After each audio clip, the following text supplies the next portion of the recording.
Welcome back to Inside Boxing's Throwdown. My name is Steve Johnson. My co-host, Aurelio Lelo Martinez. In the second segment, we're going to talk about this upcoming fight this weekend, Aurelio. Danny Garcia and Paulie Malignaggi. I have an opinion, but I think it's going to be different from yours, so why don't you start? Well, I want to talk about this, and we left the last segment, and you said we're going to talk about this week the fight that everyone's going to watch and stuff. Well, It's the only fight that's on this weekend. Okay, so I was trying to be nice, but okay. So it's what we're going to watch. But listen, Danny Garcia is moving up to welterweight. His first fight at welterweight, and he's bringing in Paulie Malignaggi. Now, obviously, on Danny's the side, you bring Paulie in because Paulie has always had the stigma that he's a good defensive boxer and a good boxer, but he doesn't have what it takes to hurt people. Okay, so maybe could it be that Danny's actually trying to pick a safe fight? I mean, can you say a Paulie Malignaggi as an opponent would be a safe fight? Hell no. Huh? Hell no. I know Paulie and I know his skills, and Paulie knows boxing. His skill set is phenomenal. Especially defensively. Okay, he's going to score on you like at will.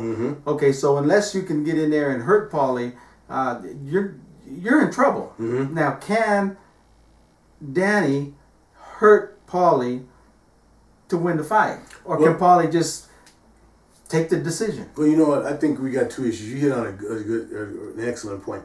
I think the first issue is that Paulie is not and has never been and will never be an easy out.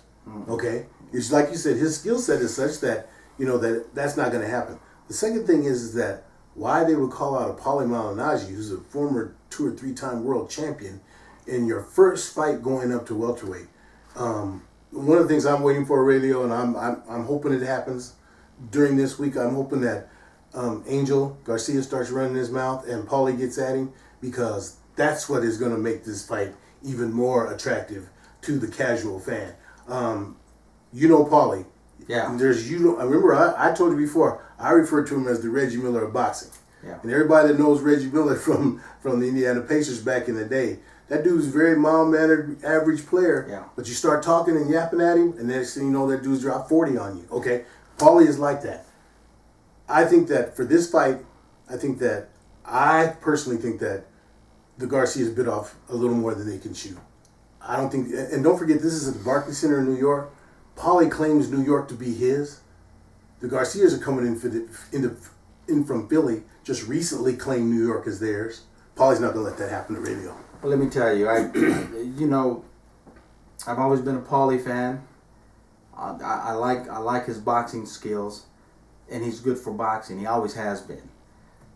Then again, we talked on our other shows, and I always mentioned that I was a Garcia fan. I always liked Garcia because I called him sneaky good. Sneaky good. Doesn't really show a lot of flamboyancy, doesn't show a lot of flash, but he was sneaky good, or he is sneaky good where his punches come from nowhere. They're sneaky, okay, and he's gotten to the top by doing this, okay. The problem I have in this fight is I don't think anyone can be sneaky with Paulie, because Paulie sees everything coming. I mean, if anything, it's just going to be the age factor that he's going to have to his advantage. And will Paulie show signs of slowing down? Will he show signs of stopping? And will he show signs of standing in front of Danny, where Danny will be able to execute his sneaky style and his counter punching and deliver the hard, solid blows? I don't know. I find it interesting. I really do find this fight interesting. So this is definitely one that I'm going to sit and watch, because I find it interesting. I just don't think, I think Paulie, this might sound weird to a lot of people, but I think Paulie is one of those guys that when he knows his time, he will quit. I don't think Paulie is one of those guys that'll just keep fighting because he needs the limelight. Because remember, he's a star and an excellent analyst on Showtime. So the transition for him has been coming along. But for him to take this fight, I think Paulie knows something. Okay, Paulie knows something. Danny Garcia, don't forget, that last fight he had where not the last one, but that fight he had in Puerto Rico with Mauricio Herrera. Everybody knows there's another fight that Herrera won that fight. Okay, so Danny Garcia, he has a lot to prove. He said that the weight thing was an issue, so he moves up to welterweight. Let's see if that weight thing was an issue. Well, we're about to see. You kind of touched on the mouthing, the mouthing back off, and I sure wish Paulie's not the kind of guy that would initiate the back talk and stuff, but he finished it. Oh yeah, and he's the best. He's the best at doubt. And I'll tell you what, I remember when I took Donald Camarena to fight with him. What'd you tell him? And we were ready. We were ready to go at it, and it just happened at the press conference. I held back and said, "No, I'm not going to win. I'm not going to win." So I held back, and we just let it go. And he mellowed out, and he actually came up to the press conference and said, I was ready. I was ready to go with the Leo because of the previous comments he was making, and but since he's quieted down and stuff, he goes, "I'm gonna keep it quiet." And it was probably a good thing. Yes, it was probably a good thing. But in this case, I really think Paulie should do something to instigate that because we know that Danny Garcia and his dad likes to initiate and talk a lot of stuff. Well, number one, if they get into an argument initiating, it's going to backfire on the Garcias. They can't keep up, and it's going to be in their head and it'll backfire. So I just think that Danny needs to. They're being quiet for a reason, and that's why they don't want it to interfere with any of the fight plan. I honestly think that Paulie should just kind of throw a teaser, just kind of an instigating remark out there. Well, you know what? If what you say is true, yeah. If I'm Paulie, I put one of my boys out there in the crowd and just have him come up and say, "This is New York, baby. Nobody from Philadelphia is coming in." I'll set Paulie off. Paulie will right there. He'll take it. He'll say, "Hey, this is New York. Everybody knows this is me." I know. And then Angel's gonna say, "No, we go," and then it's on. Yeah. It's on from there. But I'm expecting. I really am expecting a good fight.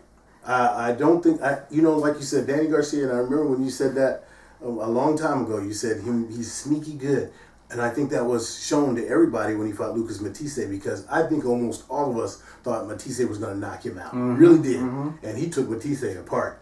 Okay. Well, see, the thing about it, it's hard to hit Danny with knockout punches. Yes. With full power leverage punches, because he is sneaky, okay? But that's the thing about it. Paulie don't do that.